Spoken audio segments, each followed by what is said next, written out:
So hi guys, welcome back to rocket on two wheels. और आज हमारे सामने खड़ी है R15M वर्जन, जो कि इंडिया की ना बहुत मोस्ट पॉपुलर बाइक है भाई। लोग इसको इसके लुक की वजह से पसंद नहीं करते, साथ साथ इसके इंजन परफॉर्मेंस की वजह से भी इसको पसंद करते हैं। और आज जो इस बाइक के प्राउडली ओनर हमारे साथ है मिस्टर शुभम। कैसे हो शुभम भाई? बढ़िया भाई। और बताइए भाई, क्या हाल चाल? बढ़िया भाई। जी, तो शुभम भाई पहले ये बताइए कि आपको बाइक लिए कितना टाइम हो गया आपको? भाई ये इस बाइक को हो गए 3 साल से ऊपर हो गया मेरे पास। 3 साल से ऊपर हो चुके आपको बाइक को। ऑलराइट, तो आपने बाइक अभी तक कितनी चलाई है अभी तक आपने ये? भाई ये ऑलमोस्ट 17,000 से ऊपर चल चुकी है। 17,000 से ऊपर चला चुके हैं। ओके, तो शुभम भाई देखो, सबसे पहली बात ना, लोगों का ये कंसर्न आता है कि जब भी लोग बाइक खरीदते हैं तो उनका पहला क्वेश्चन ये होता है कि बाइक ले तो लेंगे लेकिन माइलेज देती कितना है बाइक। पहले ये बताओ कि आपको अभी तक कितना माइलेज दिया है और हाईवे पे कितना, सिटी में कितना दिया माइलेज? भाई वैसे तो जब आप कोई चीज शौक के तौर पे ले रहे हो तो माइलेज तो क्या ही देखना है, पर ये बिल्कुल। भाई हाईवे पे आप मान के चलो 35 के अराउंड और सिटी में 28-29 बस। मतलब मान सकते हैं कि सिटी में आपको 30 दे सकती है और हाईवे पे 35 के आसपास। 35 के आसपास। और तो अभी तक आपको पता लगा तो बाइक की, देखो बाइक नो डाउट बहुत प्यारी बाइक है, लोगों को बहुत पसंद आती है। माइलेज की वजह से, माइलेज तो खैर नहीं बोल सकते, बट इंजन की वजह से बाइक बहुत लोग इसको पसंद करते हैं, इसकी लुक की वजह से। तो शुभम भाई देखो, अगला क्वेश्चन मेरा ये है कि वाई R15? मतलब कि देखो इस प्राइस पॉइंट पे, जिस प्राइस पॉइंट पे आपने बाइक खरीदी, कितनी खरीदी वैसे बाइक आपने ये? भाई ये मुझे ऑन रोड 2,20,000 कैश पे पड़ी। मतलब 220 के आपको कैश, अब बाय द वे कैश लिया आपने EMI पे लिए? ये कैश ली थी। कैश ली, ठीक है। तो देखो 220 मतलब उस प्राइस पॉइंट पे ना आपको बहुत सारी बाइक आपको देखने के लिए मिली होगी, जैसे ये R15 है, इसके साथ में MT-15 भी आपने जरूर सुना होगा। तो वाई R15 मतलब? भाई जो R15M, जो ये नई सीरीज आई थी M सीरीज, इसकी जो फीचर्स ये दे रही थी ना तो MT-15 में थे, ना ही जिक्सर 150 या जिक्सर 250 में थे, और भी कई बाइक्स हैं ऐसी जिनमें नहीं थे। तो भाई मतलब आपको इस बाइक पे ऐसे कौन से फीचर दिख गए जो आपको पूरा मन पिघल गया इस बाइक के ऊपर? मुझे जरा फीचर बता दो एक बार इस बाइक के बारे में। भाई इस बाइक में आप ये देख के चलो, जो भी अपने एक जो होती है हायर सेगमेंट्स की बाइक होती है, जैसे उनमें आता है स्लीपर क्लच आती है, क्विक शिफ्टर आता है, ठीक, इनबिल्ट हैजार्ड वगैरह आता है। ये सारी चीज बिल्कुल यामा आपको इस बाइक में इनबिल्ट देती है, आपको बाहर से कुछ भी लगवाने की जरूरत नहीं है। तो मतलब कभी आपको ऐसा लगा है कि जितने भी R15 में आपको फीचर मिल रहे हैं देखने के लिए, यूज करने के लिए, प्रैक्टिकल लाइफ में वो यूजफुल है आपके लिए? वो अगर कोई पर्सन, लेट्स सपोज मैं एग्जांपल के लिए बताता हूँ, कोई पर्सन अगर 2-2.5 लाख रुपए जेब में लेके चलता है मार्केट के अंदर, तो R15 के अलावा देखो आपको पता आज के टाइम में मार्केट में ऑप्शन बहुत सारे हैं। बिल्कुल। तो जो R15 के अंदर आपको फीचर देखने के लिए मिलते हैं, क्या वो प्रैक्टिकल लाइफ में, नॉर्मल लाइफ में, डे टू डे लाइफ में यूजफुल है आपके लिए वो? भाई जिनको नॉलेज है, जिन्हें बाइक राइड का पता है, जो राइड करते हैं, उनके लिए यूजफुल है। ओके। जिनको नहीं पता, जिन्हें यूज करने नहीं आते, उनके लिए नहीं। तो मतलब कभी आपने व्हीली वगैरह ट्राई करी है आपने? करी है भाई, सारी चीज करी है। चलो बहुत अच्छी बात है भाई।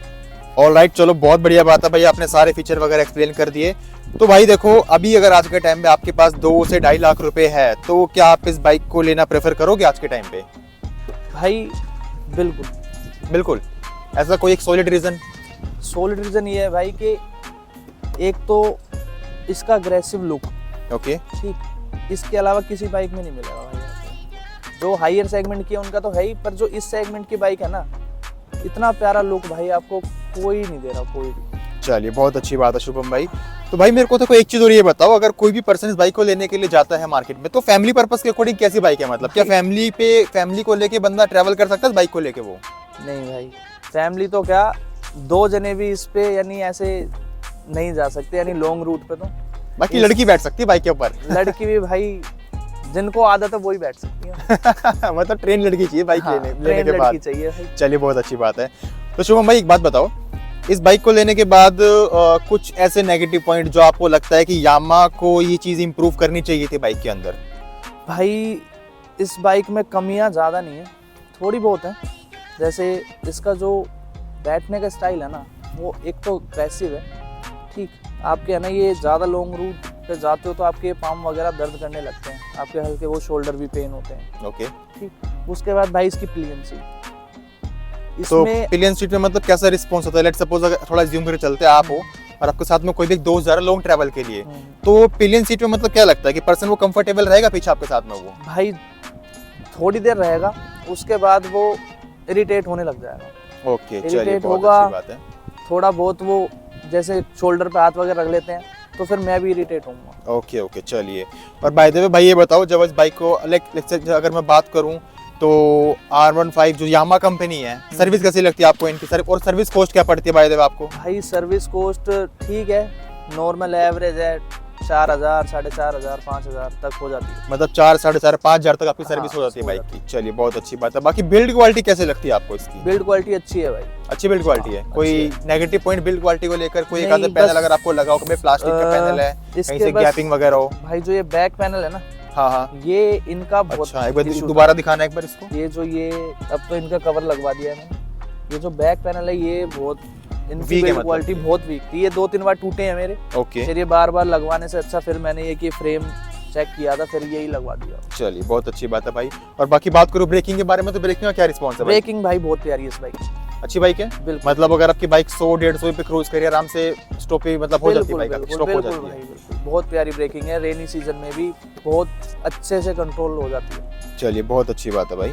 तो शुभम भाई नेक्स्ट क्वेश्चन मेरा ये है कि मतलब कि आपको इसके हेडलाइट का रिस्पॉन्स कैसा लगता है आपको इसका? रात के टाइम लेट सपोज अगर आप ट्रैवल कर रहे हो डार्क एरिया में, ब्लैक पिच एरिया में, तो आपको हेडलाइट का रिस्पॉन्स कैसा लगता है आपको इसका? रिस्पॉन्स अच्छा है भाई, यानी बेस्ट भी नहीं बोलूँगा कि बिल्कुल ही बढ़िया है, पर हाँ ये है कि ठीक है। मतलब कि अगर कोई पर्सन रात के टाइम पे ड्राइव कर रहा है तो मतलब उसको फॉग लाइट लगवाने की जरूरत है उसको? नहीं है भाई, जरूरत है मतलब। जरूर। चलिए बहुत अच्छी बात है। चलिए बहुत अच्छी बात है शुभम भाई। तो फिर एक काम करते हैं, वीडियो को एंड करते हैं, लेकिन एंड करने से पहले मुझे ये बता दो इस बाइक के बारे में कोई 3 नेगेटिव पॉइंट और 3 पॉजिटिव पॉइंट, जो अगर कोई पर्सन लेने जा रहा है तो 3 नेगेटिव पॉइंट को ध्यान में रखते हुए और पॉजिटिव पॉइंट को ध्यान रखते हुए लेनी चाहिए बाइक को। भाई पहले नेगेटिव ही ले लेते हैं। बिल्कुल। एक तो भाई अगर आप ये बाइक ले रहे हो तो माइलेज के बारे में बिल्कुल मत सोचना, शौक के लिए ले रहे हो बढ़िया है, शौक के तौर पे लेनी है तो अच्छी बात है। अगर ये सोच रहे हो कि ये बाइक लेके हम 50-60 किलोमीटर निकाल देगी ये 1 लीटर में, तो भाई वो नहीं है, ठीक। ये मिथ बना रखा है कि बहुत अच्छी एवरेज देती है आर्मन भाई। Okay Normal second negative point? Second भाई एक इसका यही है, पिलियन सीट। Pillion seat? हाँ, मतलब पिलियन सीट बिल्कुल भी कंफर्टेबल नहीं है मतलब इसकी? हाँ, बिल्कुल भाई, यानी इतनी कंफर्टेबल नहीं है। मैं तो सोच रहा हूँ कि इस पे काउल लगवा के इसे बंद करवा दूँ। Okay and third one? Third one भाई इसका कह सकते हो कि थोड़ा सा बस इसका अग्रेसिव जो बैठने का स्टाइल है ना, वो आप लॉन्ग रूट पे इसे ज्यादा लेके नहीं जा सकते। मतलब लॉन्ग रूट के लिए जो इसका एग्रेसिव पोस्चर है वो कंफर्टेबल नहीं पोस्चर है जो इसका। ऑलराइट वो- चलिए बहुत मतलब ये 3 नेगेटिव पॉइंट और 3 पॉजिटिव पॉइंट बताओ साथ फिर इसके कि भाई, 3 पॉजिटिव पॉइंट कौन कौन से लगते हैं आपको 3 इसके? पॉजिटिव पॉइंट भाई जब इसके लेके निकलते हैं ना इसको, तो एक तो भाई लोग देखते हैं, ठीक, सारा पैसा वसूल तो वहीं हो जाता है। मतलब अटेंशन सीकर, मतलब अटेंशन ग्रैब कर लेती है बाइक मतलब आपकी। टेंशन मिलती है भाई जब आप इसे चलाते हो। उसके बाद भाई इसका एक जो फीचर है क्विक शिफ्टर, भाई वो इतना प्यारा है मेरे को। जब मैं राइड वगैरह करता हूँ तो मुझे क्लच छूनी ही नहीं पड़ती, बिना क्लच दबाए इतनी स्मूथली गियर शिफ्ट होते हैं इसमें। बहुत प्यारा फीचर है भाई। ओके और तीसरा पॉइंट भाई? तीसरा भाई इसमें मेन जो इसका पॉजिटिव पॉइंट है भाई, ये कितनी स्पीड में हो ये कंट्रोल हो जाती है। इसकी ब्रेकिंग सिस्टम बहुत प्यारी है। ओके तो मतलब कि ये 3 पॉजिटिव पॉइंट है, 3 नेगेटिव पॉइंट है। और अगर मतलब कि अगर लेट सपोज आपके आज के टाइम में कोई भी पर्सन अगर 2 से 2.5 लाख रुपए लेके मार्केट में निकलता अच्छी बाइक लेने के लिए, तो क्या आप इस बाइक को रिकमेंड करोगे पर्सन को लेने के लिए? नहीं, बिल्कुल करूँगा भाई। अगर आपका ये है, आपको राइडिंग का शौक है, आपका बजट कम है, यानी आप 2-2.5 लाख की रेंज में कोई बाइक देख रहे हो, तो इससे अच्छी बाइक नहीं है। ओके चलिए बहुत अच्छी बात है शुभम भाई, मिलके बहुत अच्छा लगा आपसे। Thank you so much video बनाने के लिए भाई। बाकी मैं मिलता हूँ आपसे नेक्स्ट वीडियो में। और अगर आप चाहते हो शुभम भाई के साथ एक राइडिंग एक्सपीरियंस इस बाइक का दिया जाए तो बहुत जल्दी हम दोबारा मिलेंगे शुभम भाई के साथ में। बाकी मैं मिलता हूँ आपसे नेक्स्ट वीडियो में, जब तक के लिए जय हिंद।